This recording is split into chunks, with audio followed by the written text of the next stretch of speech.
함께 읽은 말씀은 창세기 15장 12절부터 21절까지 말씀입니다.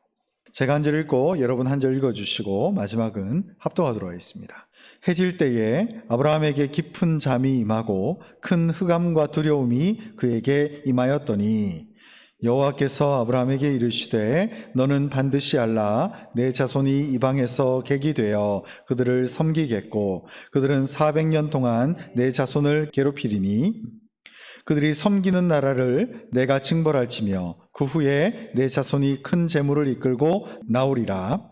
너는 장수하다가 평안히 조상에게로 돌아가 장사될 것이요 내 자손은 4대 만에 이 땅으로 돌아오리니 이는 아모리 족속의 죄악이 아직 가득 차지 아니함이니라 하시더니 해가 져서 어두울 때에 연기나는 화로가 보이며 타는 횃불이 쪼갠 고기 사이로 지나더라. 그날에 여호와께서 아브라함과 더불어 언약을 세워 이르시되 내가 이 땅을 애굽 땅에서부터 그 큰 강 유브라데까지 내 자손에게 주노니 겐 족속과 그니스 족속과 간몬 족속과 헷 족속과 브리스 족속과 아모리 족속과 가나안 족속과 기르가스 족속과 여부스 족속의 땅이니라 하셨더라. 아멘. 창세기 강의 46번째 시간 횃불 언약이다. 횃불 언약이라는 제목으로 여러분들과 하나님 말씀 나누도록 하겠습니다. 오늘 본문은 하나님께서 아브라함에게 언약을 체결하고 있는 그런 장면이다라고 우리가 볼 수 있는 거죠. 그래서 가나안 땅과 후사에 대한 약속, 그러니까 하나님은 아브라함에게 이 두 가지 분명한 약속을 하셨어요. 네가 복이 될진데 첫 번째는 네 자신이 복이 되어서 땅을 받을 것이다. 근데 그 땅이 다른 엄한 땅들이 아니라 바로 이 가나안 땅 전체를 네가 받게 될 것이고 너의 후사들이 그 땅에서 삶을 살아갈 것이다 라고 하는 확실한 땅에 대한 약속을 주십니다. 이것은 이 고대 사회에서 땅을 기업으로 받았다는 것은 그 사람이 그 땅을 받았다는 것은 그 사람의 어떻게 보면 상속자가 되었다는 거죠.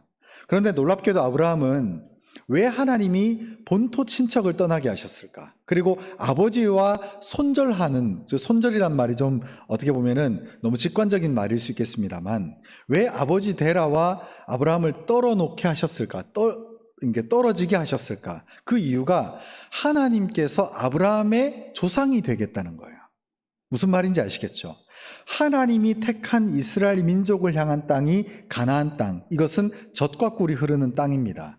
근데 이 가나안 땅을 아브라함에게 상속하여서 기업으로 주겠다고 하셨는데 왜 하나님께서 땅을 그냥 아무 그거 없이 내가 아브라함을 사랑하고 너의 믿음이 귀하니까 내가 이 가나안 땅을 줄게라고 하고 끝나는 게 아니에요. 하나님께서 아브라함에게 이 크고 광대한 아브라함에게 이 크고 광대한 가나안 땅을 선물로 또 기업으로 주셨다는 것은 너의 아버지가 육적인 데라가 아니고 바로 하나님이 내가 되겠다라고 하는 의미입니다. 무슨 의미인지 아시겠죠? 그러니까 왜 하나님이 자기가 고향 땅에서 살고 있었던 그 아버지와 친척들과 손절을 하고 아브라함의 가족만을 끌고 나오셨을까?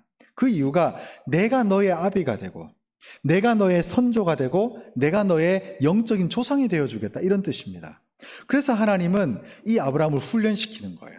하나님이 성질이 더러워가지고 하나님이 괴팍하셔가지고 아브라함이 100살이 될 때까지 후사를 안 주신 게 아니에요. 이 아브라함이 자신의 영적인 선조, 그러니까 자신이 누구를 아버지로 불러야 되는지를 알기까지 시간이 걸린 거예요.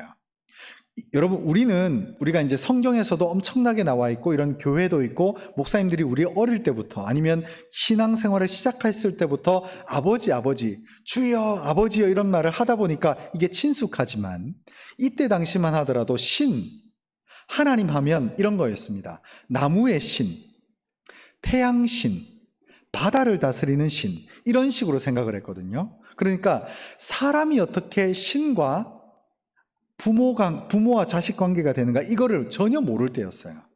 그래서 하나님은 아브라함에게 이 사실을 깨닫게 해주기 위해서 오랜 시간 동안 후사를 대기하셨고 그 가나안 땅을 점령하기까지도 오랜 시간이 걸리게끔 하셨어요. 그 원인은 하나님이 아브라함을 괴롭히기 위해서가 아닙니다. 이 아브라함이 깨닫기 위해서, 철저하게 하나님을 나의 아바 아버지로 부르게 하시기 위해서 그 장구한 시간을 허락해 주셨다는 거예요. 그 단계를 밟아가기까지 아브라함이 훈련이 덜 된 거죠.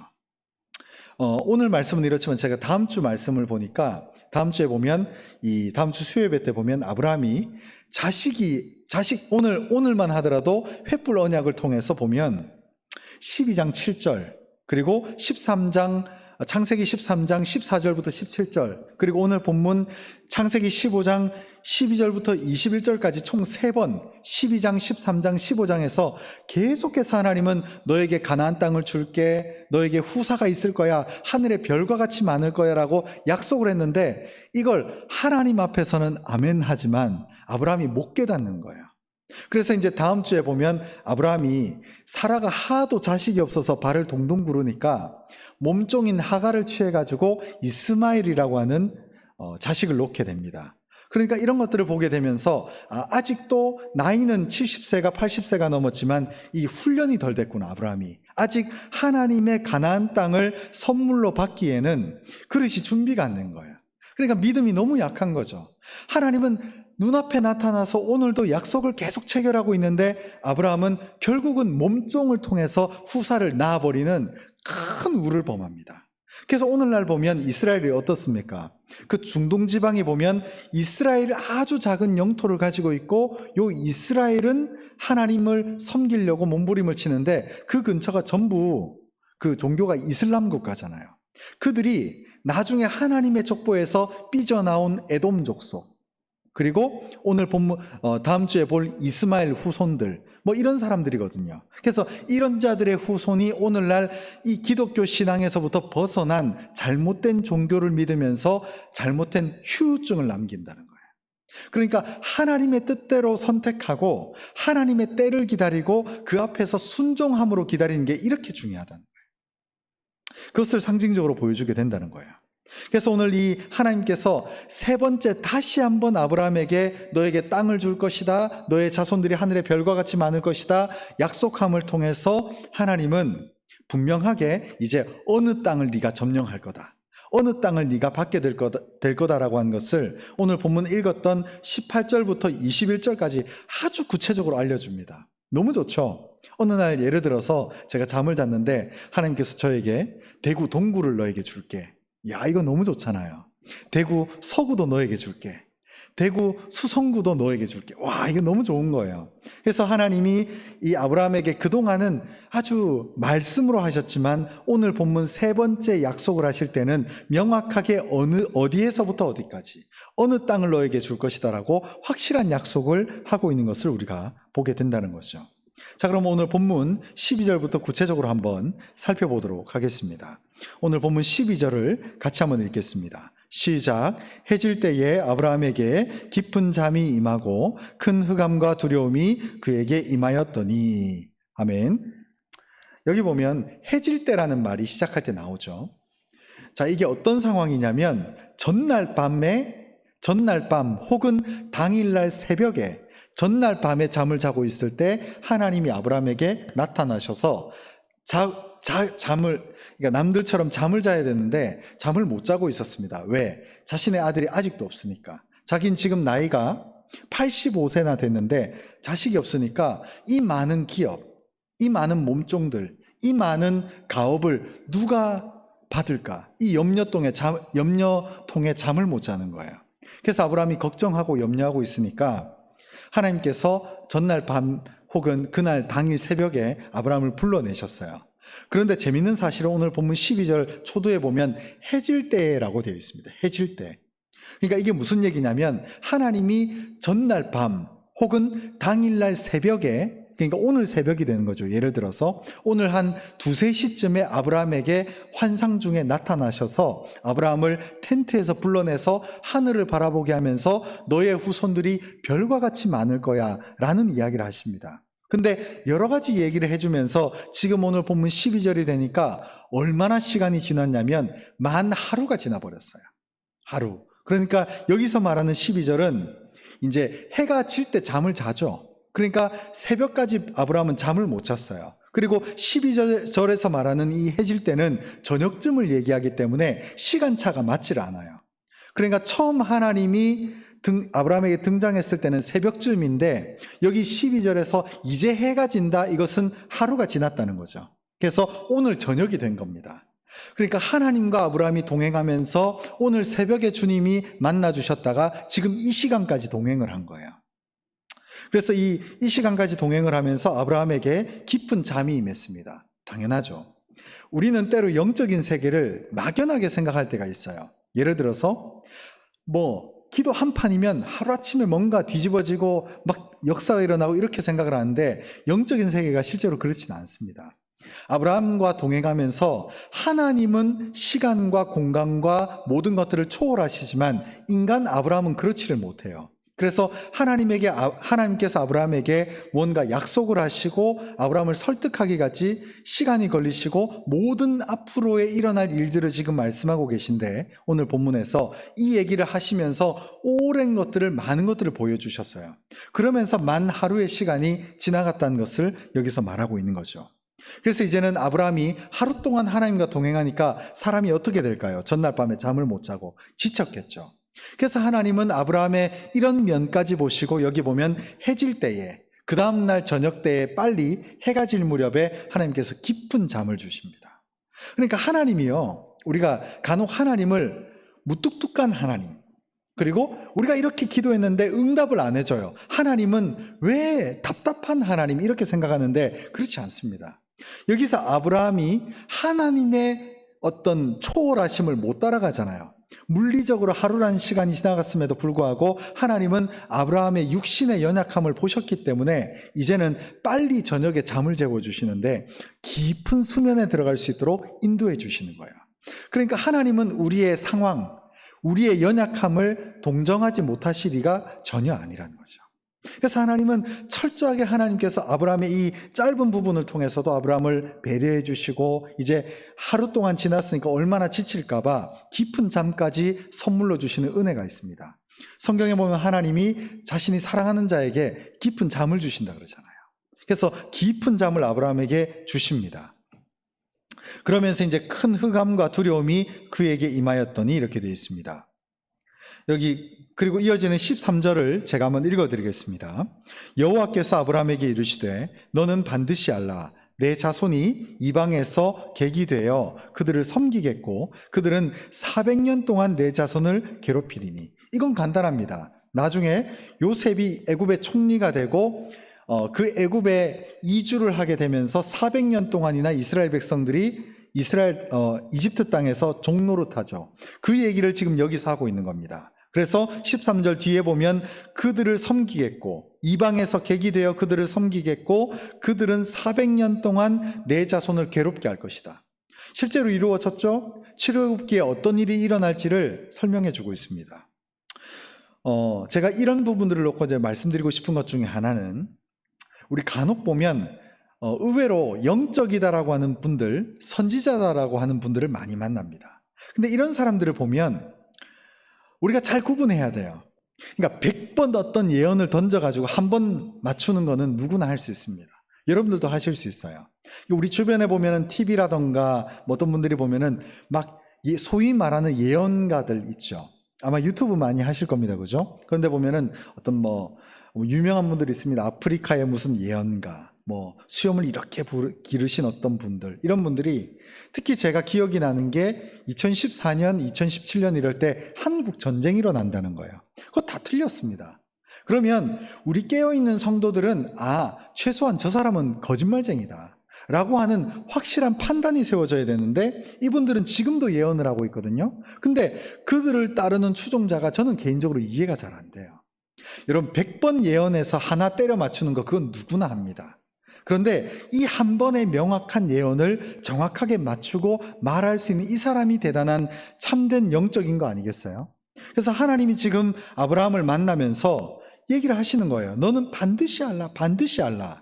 13절에 보면 너는 반드시 알라. 내 자손이 이방에서 객이 되겠고, 이 년도도 틀리지 않습니다. 400년이 500년도 아니고 300년도 아닌 정확한 400년 동안 이 애굽 땅에서 노예 생활할 것이다라고 하는 것을 명확하게 예언해 주고 있어요.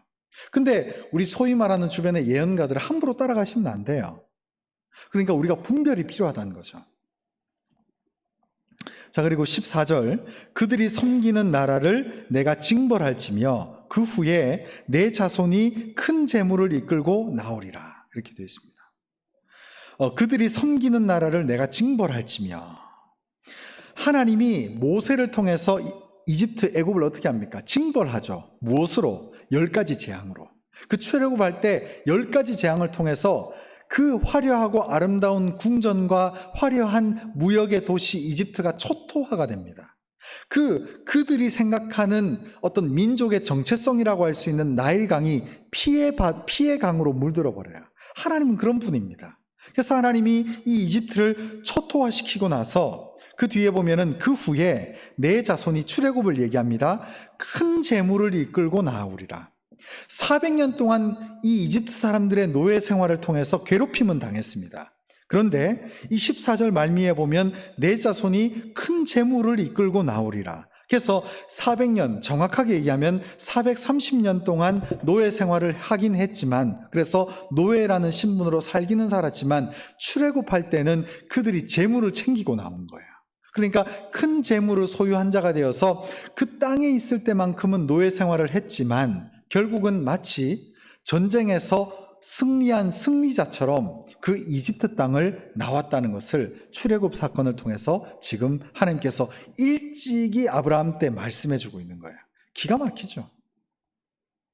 그리고 이어지는 15절 16절입니다. 우리 15절 16절 같이 읽겠습니다. 시작. 너는 장수하다가 평안히 조상에게로 돌아가 장사될 것이요 내 자손은 4대 만에 이 땅으로 돌아오리니 이는 아모리 족속의 죄악이 아직 가득 차지 아니함이니라 하시더니. 아멘. 하나님이 확실한 약속을 하나 해줍니다. 여기서 15절에 보면 너는 장수하다가 오래 살다가 평안히 조상에게로 돌아가 장사될 것이다. 그러니까 너가 최소한 이 땅에서 호흡이 끝날 때까지는 걱정하지 마라 이겁니다. 질병도 앓지 않을 것이고 염려할 일도 없고 평안히 장수하다가 조상에게로 돌아갈 것이다. 이런 얘기를 합니다. 너무 좋은 약속이죠. 우리 각자가 좀 받았으면 하는 그런 약속이 되기도 합니다. 그리고 16절에 보면 내 자손은 4대 만에, 그러니까 아브라함을 제외하고 이삭, 야곱, 요셉 그 이후 세대 만에 이 땅으로 돌아오겠다. 그래서 이는 아모리 족속의 죄악이 아직 차지 아니하였음이니라 하시더니. 그래서 이 아모리 족속에 대한 얘기는 제가 다음에 한 번 더 하겠습니다. 그래서 여기 보면 우리가 명확하게 알 수 있는 것은 아브라함이 평안하게 숨을 거둘 것이다. 그리고 장수하면서 평안과 기쁨을 허락하셨다라는 것을 우리가 알 수 있고, 또 두 번째는 여기서 말하는 4대라고 하는 것은 단순히 400년을 얘기하는 것이 아닙니다. 일반적으로 이 대를 잇는 나이가 30살이죠. 그죠? 그래서 4대라고 하는 것은 30살, 30살, 30살, 30살을 넘어서 대략 100년이 살짝 더 되는 시간 만에 돌아올 것을 얘기를 하는 거예요. 그래서 즉 아브라함 이후 이삭, 야곱, 요셉 플러스 노예 생활하는 그 한 세대를 포함해서 총 550년 뒤에 이 이스라엘 백성들이 가나안 땅으로 돌아오게 될 것을 얘기를 하는 거예요. 다시 한번 설명해 드립니다. 하나님께서 아브라함에게 네가 너의 후손 네 4대 이후에 가나안 땅으로 복귀를 할 것인데, 여기서 말하는 4대의 첫 번째 때는 아브라함이 포함이 안 됩니다. 너의 후손부터 세는 거니까. 그래서 그의 아들인 이삭, 그 다음 아들인 야곱, 그 다음인 요셉, 그리고 요셉의 후손이 이 이스라엘 12개 지파인 동시에 가나안 땅에서, 그 애굽 땅에서 노예 생활을 했던 400년을 한 세대로 보는 거예요. 그래서 총 550년이 지나고 나서 너희는 가나안 땅으로 지금 내가 너에게 약속했던 그 가나안 땅을 그대로 점령하면서 차지하게 될 것이다 라고 하는 것을 여기서 약속해 주고 있다는 것입니다. 그리고 이것이 참 재밌는 것이 뭐냐면 우리 창세기 50장 25절 말씀을 한번 같이 읽겠습니다. 창세기 50장 25절 말씀입니다. 천천히 같이 읽겠습니다. 시작. 요셉이 또 이스라엘 자손에게 맹세시켜 이르기를 하나님이 반드시 당신들을 돌보시리니 당신들은 여기서 내 해골을 메고 올라가겠다 하라 하였더라. 아멘. 요셉은 자기가 죽기 직전에 한 가지 예언을 합니다. 가나안 땅에 들어갈 때에 자기가 그때는 이미 죽었을 것인데 이 너희가 애굽 땅을 떠나서 지금 요셉은 애굽 땅의 총리죠. 그래서 자신은 이제 곧 죽을 거고 너희가 지금 한 400년의 시간이 지나고 나면 가나안 땅으로 들어갈 거다. 즉 나의 아버지 할아버지였던 그 아브라함 때 받았던 그 약속의 땅 오늘 나옵니다. 오늘 본문 18절부터 21절까지 나오는 그 얘기가 가나안 땅이에요. 근데 이 가나안 땅에 너희가 복귀할 건데 그때 복귀할 때 뭘 가지고 가라? 여기 보면 반드시 요셉이 자기 해골을 가지고 가라는 거예요. 그래서 이것을 후손들에게 딱 약속을 박습니다. 그래서 실제로 출애굽을 할 때 거기 보면은 살짝 언급이 되지만 이 출애굽할 때 400년의 노예 생활을 끝나고 그 요셉의 해골을 메고 가나안 땅으로 들어가게 됩니다. 그러니까 제가 왜 이런 얘기를 하냐면 요셉은 이 400년 만에 노예 생활이 끝나고 가나안 땅으로 복귀할 그 아브라함 때 하셨던 그 약속의 말씀, 오늘 말씀 이것을 기억하고 자기의 해골도 메고 거기로 가라는 거예요. 나는 여기서 총리했고 나는 여기서 부자였고 나는 여기서 왕을 제외한 현재 존재하는 애굽 사람들 가운데 최고의 권력을 가지고 있었지만 나의 고향은 여기가 아니다는 거예요. 나의 고향은 저 영적인 나의 선조 아브라함이 받았던 가나안 땅이라는 것을 명확하게 후손들한테 약속을 하고 있다는 거예요. 기가 막히죠. 우리는 부요하고 어떻게 보면 물질의 충만함을 누리고 여기서 승승장구하고 있어요. 그런데 명심해야 될 것이 나의 정체성입니다. 여러분, 돈이 가난한 것만이 은혜가 될 수는 없어요. 그러니까 우리는 하나님이 때로는 가난하게 하시면 그 그릇대로 그 분량대로 삶을 살아가기도 하지만 또 반대로 하나님 우리를 부유하게 하실 때가 있어요.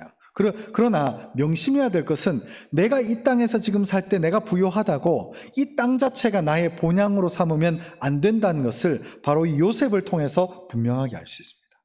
여러분, 우리의 그 약속의 땅을 기억하셔야 돼요. 여러분, 우리의 신분은 여기가 아닙니다. 우리는 천국이 목적이에요.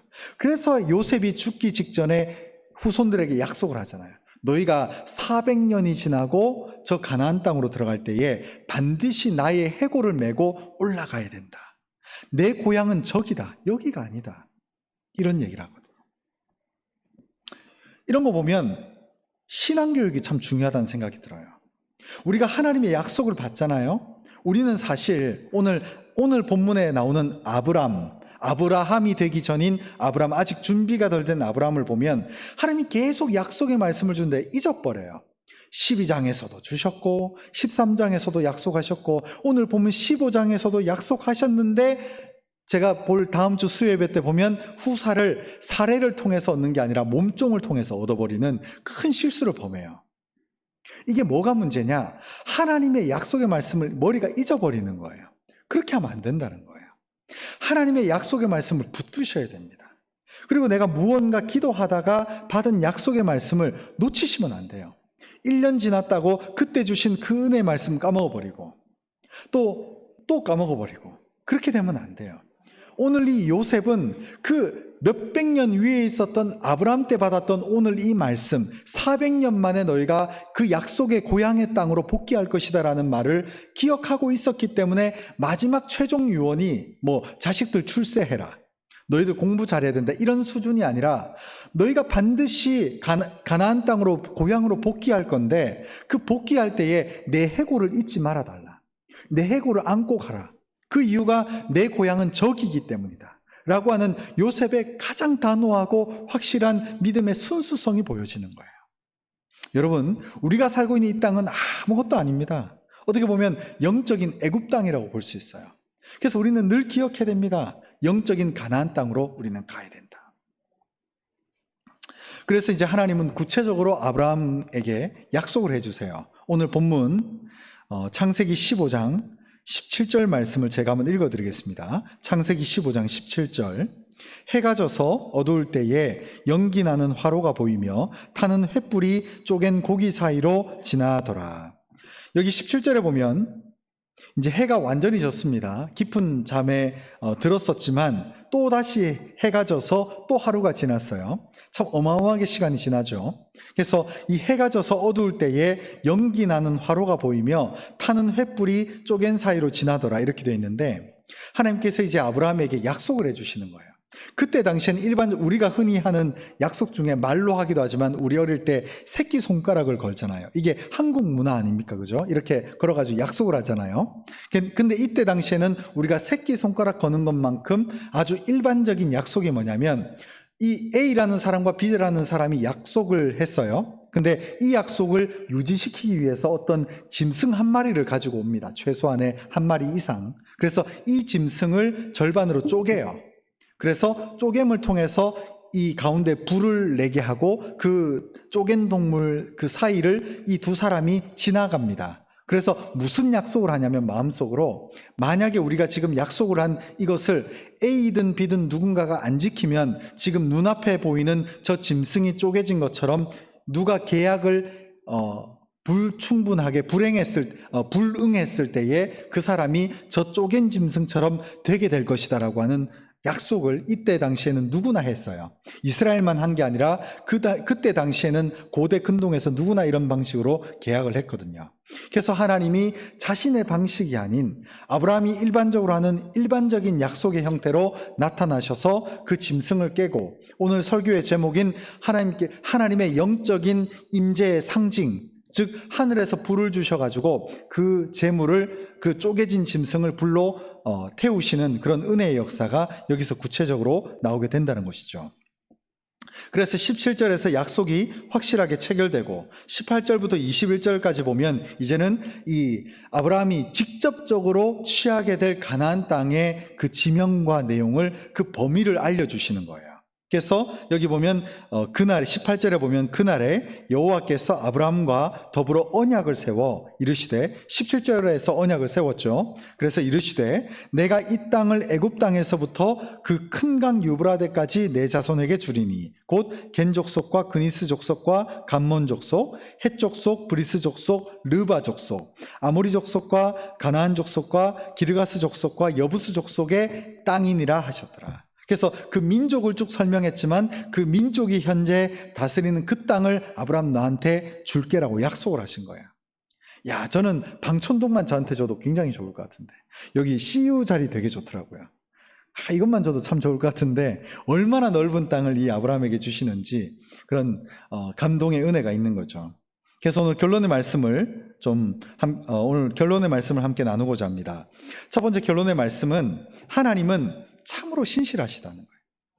그 아브라함이 전날 밤부터 하나님께서 아브라함을 깨워서 흔들어 깨우신 다음에 하늘의 별들도 보여주시고 텐트에서 나오게 하셨는데, 아브라함이 밤새 잠을 못 자니까 이제 해가 질 무렵에 또 깊은 잠을 허락해 주셔가지고 재우시기까지 하세요. 그리고 또 계약을 맺으시기 위해서 또 여러 가지를 알려주시기 위해서 여러 가지 설명을 함을 통해서 또 해가 져버렸네요. 그러니까 만 이틀의 시간이 걸려버린 이 언약의 약속의 사건이 나타나는 거죠. 제가 한번 주일날 그런 얘기를 한 적이 있는데, 제가 이제 고등학교 2학년 때 엄밀히 저는 주님을 인격적으로 만났을 때는 초등학교 6학년 때였는데, 국민학교였죠. 저희 때는 국민학교 6학년이었는데 중학교 2학년 때 주님을 인격적으로 만나고 완전히 눈물 콧물 대고 진짜 완전히 그 죄를 회개하고 완전히 엎드러지는 그런 시간들이 있었어요.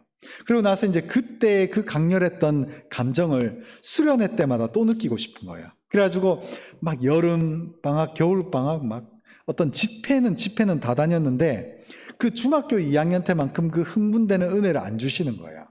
그래서 제가 고등학교 2학년 때 이제 내년이면 고3이 되고 이제 20살이 넘으면은 이제 대학교를 가야 되는데, 주님 성인이 되기 전까지 한 번 더 저에게 확실한 어떤 응답의 말씀을 좀 해주십시오 해가지고 수련회가 저희 때는 한 3박 4일 했어요. 요즘은 3박 4일 하면 부모님들이 난리가 납니다. 제가 한번 교회에서 애들 데리고 한번 4박 5일 한번 하려고 하다가 부모님들이 난리가 났었던 적이 있더라고요. 요즘 애들 왜 그렇게 너무 귀하게 키우는지. 그래서 이제 저희 때는 어찌됐든 수련회를 3박 4일을 했는데, 보통 이제 수련의 마지막 날, 전날 밤이 가장 뜨겁거든요. 그래서 그때 막 밤새 기도하고 막 울부짖고 막 방언받고 막 여러 가지 은사를 경험하는 그런 날이 마지막 날, 전날 밤인데 전 그때를 준비를 했어요. 그래서 아예 제가 이제 첫째 날부터 웃기죠. 아예 식음을 좀 피하고 그래서 아예 금식을 했어요. 그래서 금식을 아예 하고 셋째 날 밤에 나는 한번 불을 질러 보겠다고 막 혼자 하나님한테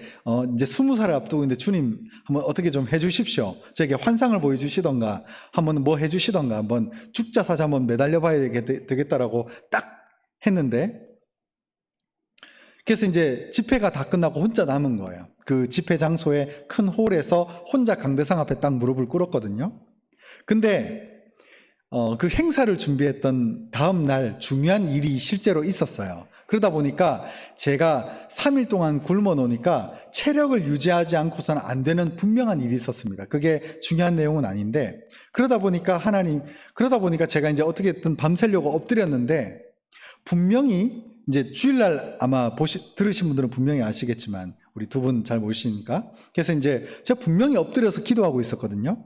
근데 저랑 그날 굉장히 친했던 제 방을 같이 쓰던 제 친구 단짝이 그때 그 이름이 세진이었던 것 같은데 그 친구가 제가 엎드려 있는데 귀에 이렇게 누가 바람 소리 있잖아요. 이렇게 말할 때 침 튀는 그런 느낌 후 하면서 이렇게 귀에다가 주영아 하면서 야 내일 빨리 자야 돼 라고 얘기를 하면서 막 뭐라 하는 거예요. 그래서 알았다. 내가 오늘 기도하고 가야 된다. 나 2박 3일 동안 굶었고 나 오늘 분명히 하나님께 완전히 매달려서 끝을 봐야 내가 20대를 맞이할 수 있을 것 같다. 막 그랬거든요. 근데 막 그 얘기를 하면서 야 하나님이 너 사랑하잖아.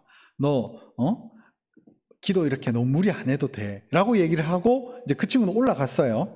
그리고 엎드려서 기도하는데 이미 그 친구가 옆에서 막 귀에 침이 튀도록 얘기를 여러 가지를 하고 올라가다 보니까 뭐가 이렇게 산통이 깨진다고 할까요? 다 깨져버린 거예요. 집중도 안 되고. 그러다 보니까 그냥 이렇게 투덜투덜 올라갔는데 너무나 재밌는 사실은 그 건물의 불이 하나도 없이 다 꺼진 거예요. 저한테 방금 귀에다가 막 침을 튀기듯이 얘기했을 거라고 했던 그 친구가 이미 딱 가서 보니까 코를 잔뜩 골고 잔지도 꽤 오래된 상태예요. 그러니까 방금 와서 올라갔을 수준이 아니라는 거죠. 제가 그때 깨달았어요. 아, 하나님이 무리하지 않게 하시는구나. 그러니까 나는 이때 하나님이 역사해 주셔야 되고 승부를 걸려고 목숨을 한번 걸어보려고 했는데 하나님이 쉬라는 거예요. 다음날 이유가 있고 다음날 네가 해야 될 일이 있으니까 쉬라는 거예요. 그래서 제가 그때 느꼈어요. 아, 하나님이 아신다. 우리는 때로 이때 주님 이거 아니면 안 됩니다라고 막 애를 쓰고 목숨을 걸지만 하나님의 긴 시간표에는 그건 하나의 점에 불과한 거예요. 하나님의 긴 시간의 선 가운데 우리는 애쓰고 몸부림치고 이거면 안 된다 그러고 막 전전긍긍하고 막 고통스러워하고 인생 망했다 그러고 막 어떤 이 때문 안 됩니다라고 전전긍긍하지만 하나님의 영적인 긴 시간표에는 점에 불과한 거예요. 그래서 이 하나님의 놀라운 환상과 약속이 이루어지고 있는 이 타이밍에 하나님은 2번이나 아브라함에게 잠을 주십니다. 제가 이걸 보면서 은혜가 되는 거예요. 하나님이 알고 계세요. 너 나한테 맡겨라. 그리고 난 너한테 약속을 했다. 그리고 이 약속은 지금 네가 볼 때는 이루어질 것 혹은 안 이루어질 것으로 염려하고 불안해하지만 이거 된다. 그래서 너는 다만 할 수 있는 것은 기도로 심어라. 다음 주에 보면 사라가 이 여종 하갈을 놓고 정말 기도 안 한 티가 너무 나요. 방방 뜹니다. 그리고 이제 다음 주 제가 말씀을 드리겠습니다만 하갈을 통해서 이제 겨우 아들 하나를 얻었어요. 근데 사레는 예상치 못하게 자신의 몸종이었던 이 하갈이 종 주제에 아브라함의 정식 부인이 되려고 애를 쓰면서 사레를 공공연하게 많은 사람들 앞에서 무시를 합니다. 그리고 괄시를 해요. 그러니까 그로 인해서 사라가 또 마음이 굉장히 나빠져 버리는 것을 보게 되거든요. 이런 것들을 보면서 제가 느끼는 것 중에 하나가 우리가 할 것은 어느 때, 이때 혹은 저때 이런 것들은 내가 정하는 게 아니구나. 하나님이 하시는 거구나 라는 것이고 또 2번째는 그 하나님의 약속을 끝까지 잘 지키고 수행하기 위해서 기도밖에 답이 없구나 라는 것을 알게 되더라고요. 여러분, 그렇기 때문에 우리가 하나님 믿을 때 가장 명심해야 될 것은 시간에 대한 성급함을 내려놓으셔야 돼요. 그게 우리의 마음이 편안합니다. 자꾸 이때, 자꾸 저때 하나님이 이것 좀 들어주셔야 돼요. 이렇게 되면 자꾸 삶이 급해져요. 우리가 자식을 키울 때도 보면, 저는 아직 키운 적이 없습니다만은, 그 TV에 보면은 금쪽이 얘기도 보면 자식들이 왜 망하는 길을 가게 되냐면 부모의 지나친 욕심, 그리고 빨리빨리 공부를 잘하길 바라는 그 욕심 때문에 애들이 이렇게 망가지더라고요. 이게 실제로 그렇더라고요. 이런 걸 보면은 시간에 대한 부분들을 상대를 재촉하니까 관계가 틀어지고 관계가 망가지더라고요. 그래서 어떤 사람이 예를 들어서 내가 원하는 대로 막 되진 않지만 그래도 하나님께 맡기듯이 기도하시면 됩니다. 그리고 기도하다가 우리의 삶 가운데 어느 시점이 이르게 되면 그 기도로 쌓아놨던 것이 응답의 역사로 나타나게 되는 거예요. 제 삶에도 그런 역사들이 있습니다. 무언가 기도 제목이 딱 있었는데 하나님이 왜 이렇게 안 들어주시는지 엄청나게 기다리게 하시는 거예요.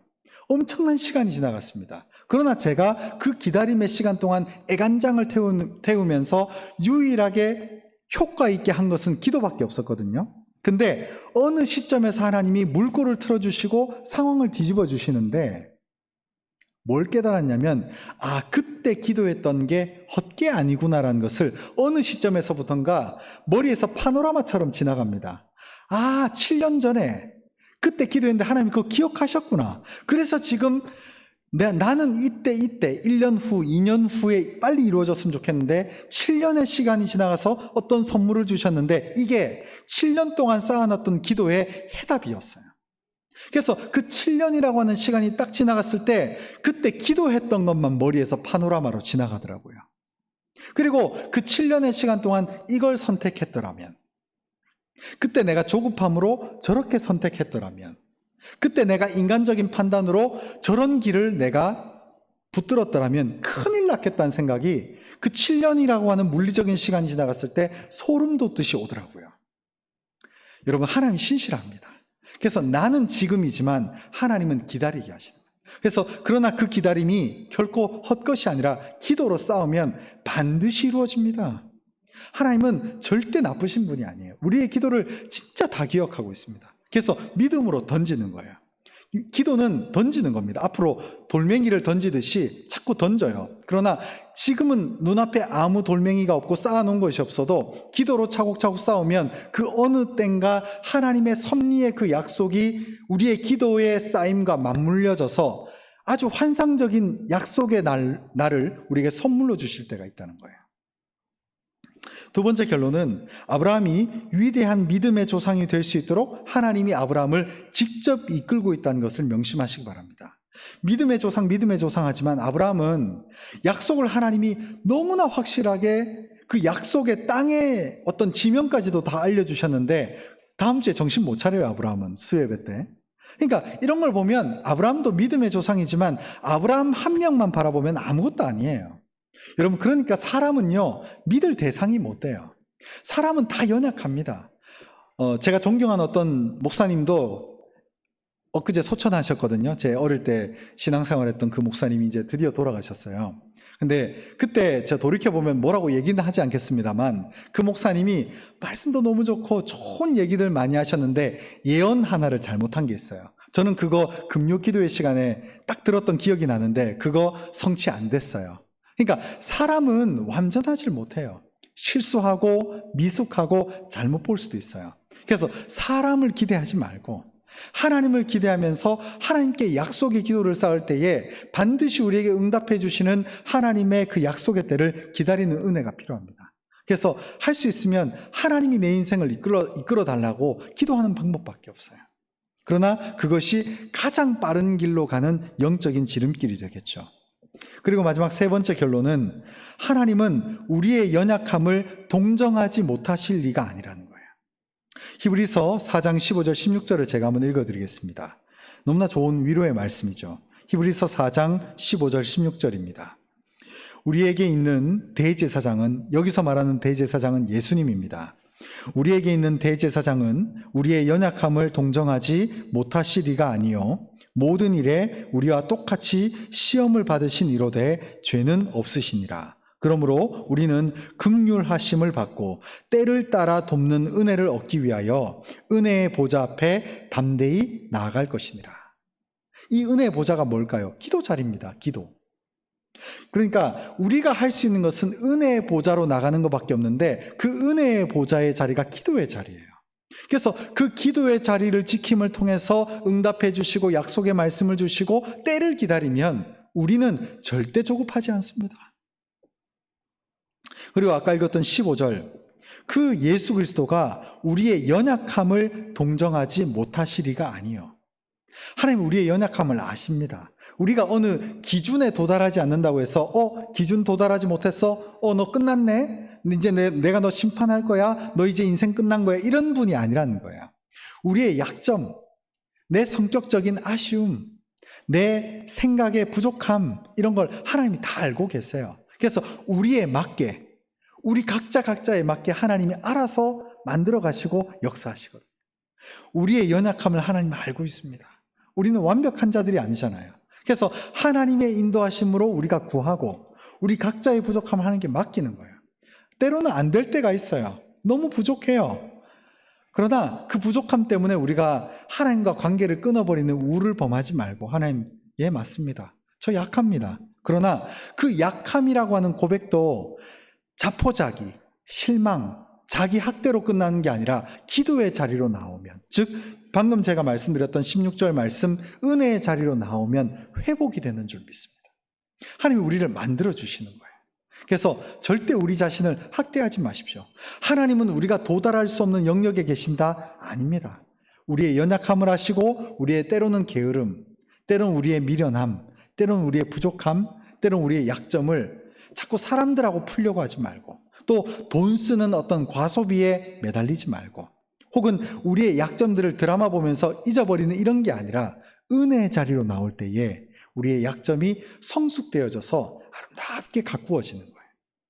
아시겠죠? 그죠? 그래서 오늘 이 아브라함의 연약함이 있었지만 이 아브라함의 약점도 덮어주시고 이 아브라함을 어떻게 해서든 올려서 믿음의 조상으로 만들어주시는 하나님의 인도하심을 구하며 우리의 삶도 하나님이 인도해달라고. 저는 심지어 기도할 때 있잖아요. 아침에 잘 때, 아침에 일어날 때, 밤에 잘 때, 그리고 심지어는 새끼 밥 먹을 때도 식사 기도를 하면 되는데 꼭 끝에 이게 입이 붙었어요. 인도해 주시옵소서. 인도해 주시옵소서. 이 기도가 그냥 하는 게 아니더라고요. 우리는 하나님의 인도가 필요한 자들, 그 인도를 받으면서 살아갈 수 있는 우리 모든 분들이 될 수 있었으면 좋겠습니다.